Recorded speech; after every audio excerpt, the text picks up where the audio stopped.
What next के एक और एपिसोड में आपका स्वागत है। आज हम बात करेंगे चाइनीज़ बायकॉट की, चाइनीज़ आइटम, चाइनीज़ सॉफ्टवेयर और चाइनीज़ हार्डवेयर की। सबसे पहले हम बात करेंगे इन चाइनीज़ ऐप्स के बारे में, जैसे टिकटॉक, हेलो, वीमेट, लाइकी आदि।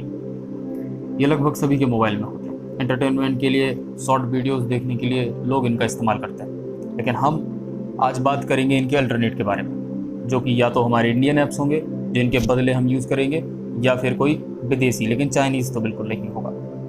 पहला है रोपोसो, जिसका इंटरफेस आपके सामने है। दूसरा शेयर चैट, यू वीडियो, मित्रो, रोपोसो और स्टेज ऐप, जो एक शॉर्ट वीडियो एप्लीकेशन है। इन सभी में आप शॉर्ट वीडियो बना सकते हैं और शॉर्ट वीडियो देख सकते हैं। ये 100% इंडियन ऐप है, बाकी आप कुछ विदेशी ऐप भी ट्राई कर सकते हैं। मेरा ख्याल है, क्योंकि मैंने यूज़ किया है रोपोसो, आप इस्तेमाल कर सकते हैं। रोपोसो का इंटरफेस अच्छा है। रोपोसो में आपको बहुत ज़्यादा अलग अलग प्रकार की वैरायटीज़ मिल जाती हैं, जिससे आप अलग अलग प्रकार की वीडियोस देख सकते हैं। आगे हम बात करेंगे दूसरे एप्लीकेशंस के बारे में। फ़ोटो एडिटर के ऐप्स के बारे में बात करें तो B612 और ब्यूटी प्लस, ये सभी लोग इस्तेमाल करते हैं इंडिया में, और मैक्सिमम इन्हीं ऐप्स का इस्तेमाल किया जाता है। फ़ोटो इनसे खींचना हो या मेकअप का इस्तेमाल करना हो, अपने आप को गोरा दिखाने हो, इसके लिए इन ऐप्स का इस्तेमाल किया जाता है। चलिए बात करते हैं इसके अल्टरनेटिव के बारे में, जो कि है पिक्सआर्ट। पिक्सआर्ट का इंटरफेस कुछ ऐसा है। पिक्सआर्ट एंड्रॉयड में वर्ल्ड का सबसे बेस्ट ऐप माना गया है, जो कि मोबाइल फ़ोटोग्राफी को बहुत ज़्यादा इन्हेंस कर देता है। आप इससे किसी भी तरीके की फ़ोटो एडिट कर सकते हैं। अब आते हैं डाटा ट्रांसफ़र के ऊपर। डाटा ट्रांसफ़र के लिए दो ऐप जो चाइनीज़ हैं, जिनका बहुत ज़्यादा, अधिकतर मैं समझता हूँ कि 90% लोग शायद इसी का इस्तेमाल करते होंगे, जो कि है शेयरइट और जेंडर। इसका अल्टरनेट आपको एक इंडियन ऐप बताता हूँ, जो कि है जियो स्विच, जिसका इंटरफेस ये रहा।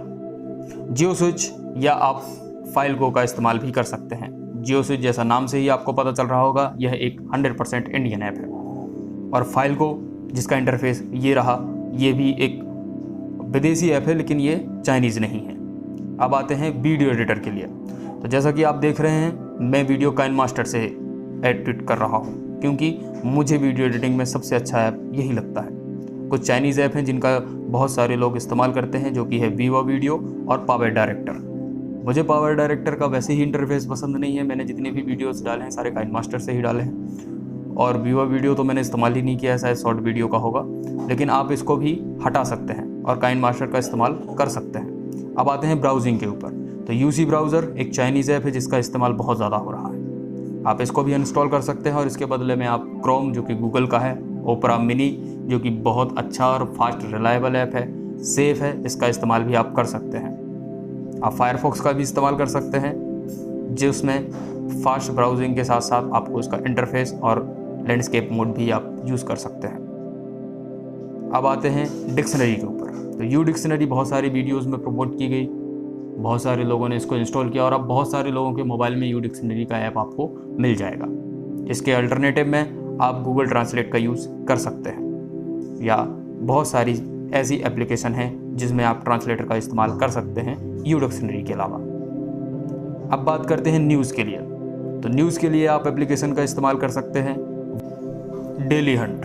डेली हंट मैंने इसलिए चुना है क्योंकि इसका इंटरफेस और इसमें आने वाली न्यूज़ बिल्कुल लेटेस्ट होती हैं, और ये यूज़ करने में भी बहुत आसान है। आप स्लो नेट में भी इसका इस्तेमाल कर सकते हैं। अगर हम बात शॉपिंग साइट्स की करें, Flipkart, Paytm mall, Snapdeal, club factory, ये सारे चाइनीज़ स्पॉन्सर्ड हैं। अब आप कहेंगे फ्लिपकार्ट एक इंडियन ब्रांड, जी हाँ, बिल्कुल ये एक इंडियन ब्रांड है, लेकिन इसमें बहुत सारा शेयर अभी भी चाइनीज़ मार्केट के पास है। चाइनीज़ इन्वेस्टमेंट पेटीएम मॉल में, क्लब फैक्ट्री में और स्नैपडील में बहुत ज़्यादा है।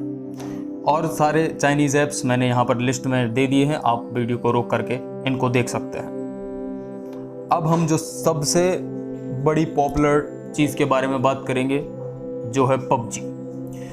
पबजी में बहुत सारे कयास लगाए जा रहे हैं कि ये एक चाइनीज़ ऐप है या नहीं। इसमें कुछ सच्चाई भी है और कुछ नहीं भी। पबजी का डेवलपर है ब्लूप्रिंट, जो कि एक साउथ कोरियन कंपनी है, लेकिन इसका पीसी वर्जन जो है उसका जितना भी अर्निंग होता है वो सारा ब्लूप्रिंट के पास जाता है, जो कि एक साउथ कोरियन कंपनी है। लेकिन टेंसेंट जो कि एक 100% चाइनीज़ कंपनी है जिसने मोबाइल पबजी यानी कि पबजी मोबाइल के राइट्स खरीदे हैं, पबजी मोबाइल की जितनी अर्निंग है वो टेंसेंट को जाती है। तो आप अगर इसे अलग अलग करके देखना चाहें तो पबजी जो पीसी का है वो एक कोरियन है, साउथ कोरियन है, और जो पबजी मोबाइल है वो टेंसेंट यानी कि 100% चाइनीज़ है। तो अब आप ये डिसाइड करें कि इसका भी अल्टरनेटिव ढूंढना बहुत ज़्यादा आवश्यक है। हालांकि अभी एक गेम है जो पबजी की तरह एक मल्टीप्लेयर गेम है, क्योंकि पबजी ज़्यादा लोग इसलिए पसंद करते हैं क्योंकि वो 4 लोगों के साथ कोई स्ट्रेटजी बना के उसको खेल सकते हैं। तो एक मल्टीप्लेयर गेम है जिसमें आप 4 लोगों की टीम बना सकते हैं और लगभग पबजी जैसा इंटरफेस होता है, उसमें आपको डकैती करनी होती है। ये पीसी पर उपलब्ध है, इंटरफेस मैंने डाल दिया है, और ये अभी मोबाइल पर नहीं आया है, लेकिन ये जल्द से जल्द इसकी जैसे ही रजिस्ट्रेशन ज़्यादा बढ़ती है, आप भी इसको फ्री में रजिस्टर कर सकते हैं। इसकी जब से ज़्यादा रजिस्ट्रेशन बढ़ जाएगी तो ये आपको आपके मोबाइल पर भी उपलब्ध हो जाएगा, जो कि एक पबजी का अच्छा अल्टरनेट होगा। अब बात करते हैं म्यूज़िक और एंटरटेनमेंट के बारे में। चाइनीज़ ऐप्स तो बहुत सारे हैं जो कि इंडिया में ऑपरेट होते हैं। मैं आपको कुछ इंडियंस के बारे में बताता हूँ। गाना, वाइनिक, सावन जो कि पहले सेपरेट था, जियो सावन के नाम से आता है, हॉटस्टार और बुक माई शो, ये आपको 100% इंडियन ऐप है और जिसमें इन्वेस्टमेंट भी विदेशी बहुत कम है। इनका इस्तेमाल आप अपने पर्पस से कर सकते हैं। अब बात करते हैं फूड साइट्स, ऑनलाइन फूड हम जो ऑर्डर करते हैं उसकी साइट्स, जो कि सबसे ज़्यादा जो फेमस है वो हैं ज़ोमैटो और स्विगी। ज़ोमैटो में क्या है कि चाइनीज़ इन्वेस्टमेंट काफ़ी ज़्यादा है, तो मैं इसको इस लिस्ट में नहीं रखूँगा। इसको आप बायकॉट कर सकते हैं जब तक कि ज़ोमैटो मजबूर ना हो जाए चाइनीज़ जो इन्वेस्टर्स हैं उनको बाहर निकालने के लिए। तो आप अभी स्विगी का इस्तेमाल कर सकते हैं। ये कुछ और इंडियन और चाइनीज़ ऐप हैं। अब इनको मैं चाइनीज़ क्यों कह रहा हूँ, हैं तो सारे के सारे इंडियन, क्योंकि क्विकर, फ़ोनपे, 1mg ये इंडियन ऐप है। हाइक और पेटीएम भी इंडियन है, लेकिन इनमें पेटीएम मॉल जो है इसमें चाइनीज इन्वेस्टमेंट बहुत ज़्यादा है। चाइनीज़ alibaba.com की जो शॉपिंग साइट है उसका इन्वेस्टमेंट फ्लिपकार्ट और पेटीएम मॉल जैसी क्षेत्रों में है, स्नैपडील में भी है, क्लब फैक्ट्री में भी है, तो इन ऐप से थोड़ा दूर ही रहिए। अब बात करते हैं हाइक की। इसमें भी चाइनीज़ इन्वेस्टमेंट है, इसलिए मैं हाइक को बिल्कुल भी रिकमेंड नहीं करूंगा। आप व्हाट्सएप का इस्तेमाल कर सकते हैं। ट्रांसपोर्ट के बारे में बात करें, रेड बस, IRCTC, जुगनू, ओला, ये एक इंडियन ऐप है, लेकिन मैं फिर भी ओला को रिकमेंड इसलिए नहीं करूंगा क्योंकि इसमें चाइनीज़ इन्वेस्टमेंट काफ़ी ज़्यादा है।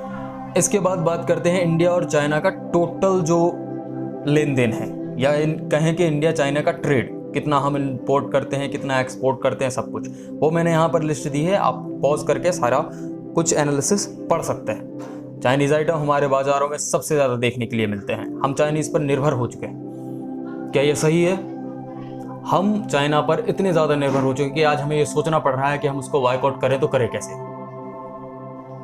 क्या हम ये नहीं कर सकते कि हम धीरे धीरे करके जितना हम कर सकते हैं, मैं जानता हूँ एक साथ हम कुछ नहीं कर सकते, लेकिन हम धीरे धीरे अगर करें, सॉफ्टवेयर से शुरू करें तो हार्डवेयर को भी हम हटा सकते हैं धीरे धीरे। अगर हम चाइनीज़ प्रोडक्ट खरीदना बंद कर देंगे, इंडियन कंपनी मजबूर हो जाएंगी भारत में ही स्टार्टअप खोलने की, भारत में ही रोजगार देने की, और भारत से ही बहुत सारी चीज़ों बनाई जाएंगी, बहुत सारी चीज़ों को बनाया जाएगा। भारत से ही बहुत सारी चीज़ों को बनाया जाएगा, भारत के लोगों की आपूर्ति की जाएगी। क्यों? क्योंकि जैसा ग्राहक होता है वैसे ही दुकानदार को होना पड़ता है। आप जो खरीदेंगे दुकानदार वही बेचेगा, दुकानदार जो बेचेगा वो आप नहीं खरीदेंगे। अब आते हैं स्मार्टफोन्स के बारे में। स्मार्टफोन्स में जानता हूँ कि मोर देन 66% मार्केट पर चाइनीज़ का कब्जा है। चाइनीज़ स्मार्टफोन मैं भी यूज़ कर रहा हूँ और मैं भी आप भी यूज़ कर रहे होंगे अभी हाथ में। सैमसंग, एप्पल के अलावा लगभग बहुत सारी ऐसी अच्छी स्मार्टफोन कंपनीज़ जो हैं, Vivo, Oppo, Realme, one plus या कोई भी, वो सारी की सारी चाइनीज़ हैं। जो इंडियन है, माइक्रोमैक्स, जोलो, इंटेक्स, इनका इस्तेमाल कोई नहीं करता क्योंकि ये इतनी विकसित कंपनियां नहीं हैं, कुछ तो बंद भी हो गई हैं। तो अगर हमें इन कंपनियों को दोबारा ज़िंदा करना है तो हमें इंडियंस प्रोडक्ट पर जोर देना होगा, ताकि इनको भी ये लगे कि भारतीयों को अब भारतीय सामान ही खरीदना है।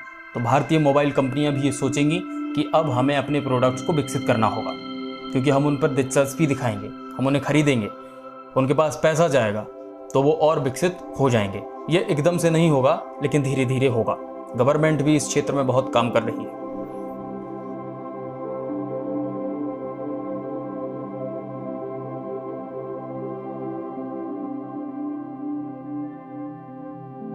लेकिन जब तक ये नहीं हो रहा है तब तक हम क्या करें?